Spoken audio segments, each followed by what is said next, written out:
Inside the walls of MU's Divine Pavilion, you can find a family. We want to show them, how close-knit we are and how we treat each other and how we're always around each other and how we just take care of one another. They tell recruits that, they tell parents that, and I guess personally when they say those kind of things unsolicited, that means an awful lot to me. For Missouri defensive end Brian Coulter, this was different. Coulter grew up in New Orleans, and for the greater part of his youth, the idea of family was foreign to him. All 4 years of me playing high school football, my actual family only came to one game.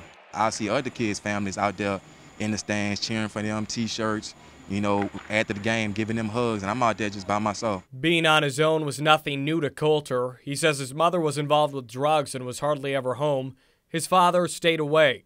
But it wasn't until the 3rd grade that he knew the difference. I started sitting in class and seeing kids, male figures coming to drop kids off to class and stuff, or hearing my friends saying, me and my daddy did this. So I started, sitting back thinking where my daddy at? I never, see him or heard about him. So one day I remember I came home from school and I asked my mom, I said, where's my daddy?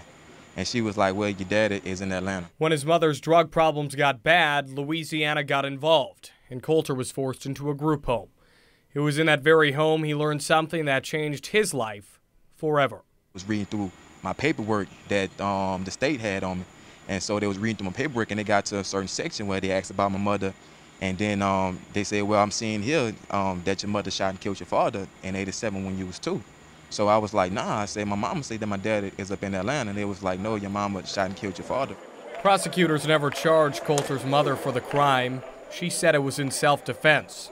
He never met his father, but says if he could change anything about his past, he wouldn't. I spent probably about 6 years of my life being up in group homes and institutions and stuff. And it's sad, man. It really is to see kids in there, and the only thing that they want is just, love. By the time he graduated high school, he had lived in 2 different group homes and 3 foster homes. He now looks to the future, hoping to help. If the Lord ever blessed me to be successful enough to put me back in a situation where I could go back and help kids and be maybe even a mentor, or if I could one day maybe open up my own group home, is that I would really love to work with kids.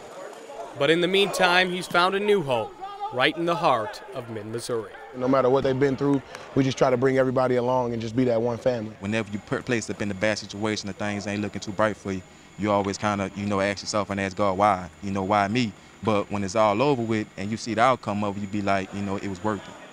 Alex Rozier, KOMU 8 News, Columbia.